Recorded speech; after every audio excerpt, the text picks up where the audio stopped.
พี่วันก่อนอ่ะผมไปกับพี่เต้อ่ะก็เกือบลงจากน้ำกับแถวต้นไม้แล้วพี่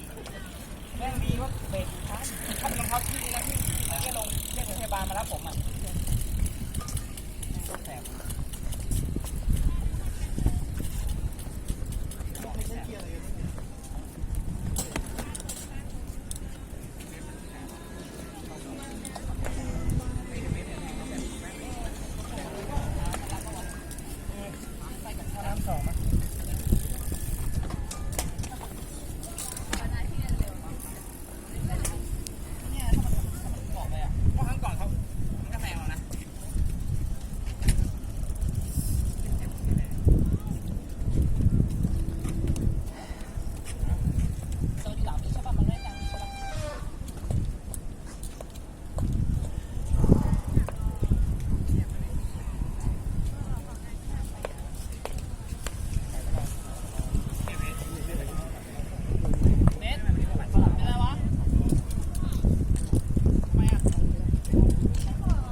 แสบที่สอง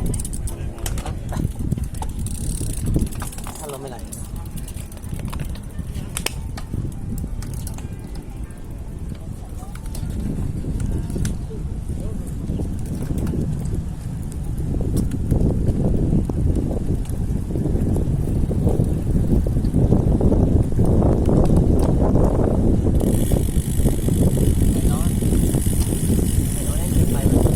อะไรนะมันจะเห็นอยู่ใช่ไหมที่ผ่านเราไปตอนต้องที่เหรอมาคนเดียวลูก เก่งจัง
นี้เราแวะปั๊มบ่อยหน่อยล้างมาแล้วเหรอยังไม่ได้ล้างเลยล้างเดี๋ยวไม่ทัน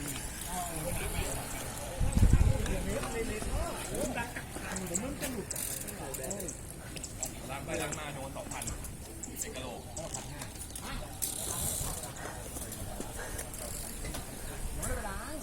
บอกล้างหมดเลยคุณ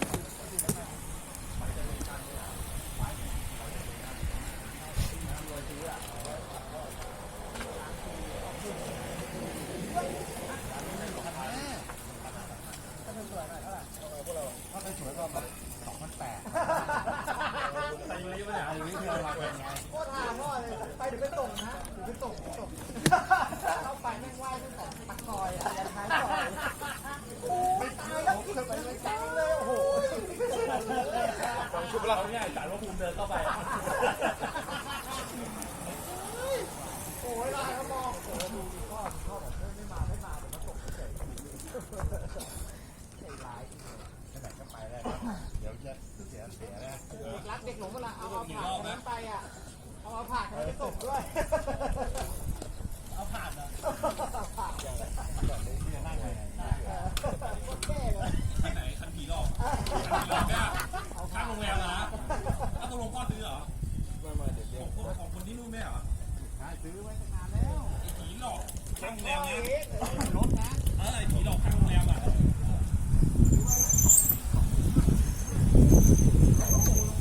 เดี๋ยวเป็นหมดแล้วจะมึง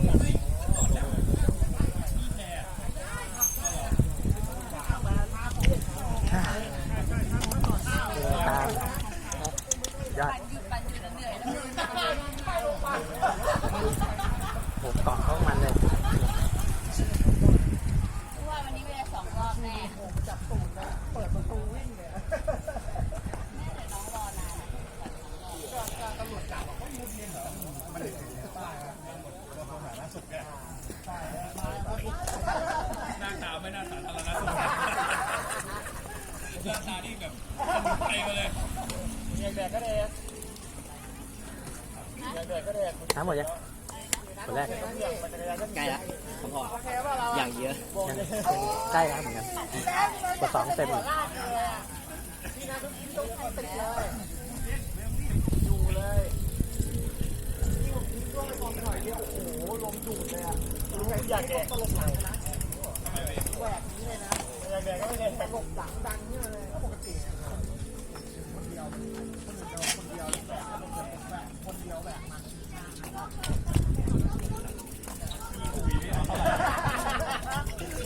เอาเท่าไหร่ดิลากเลย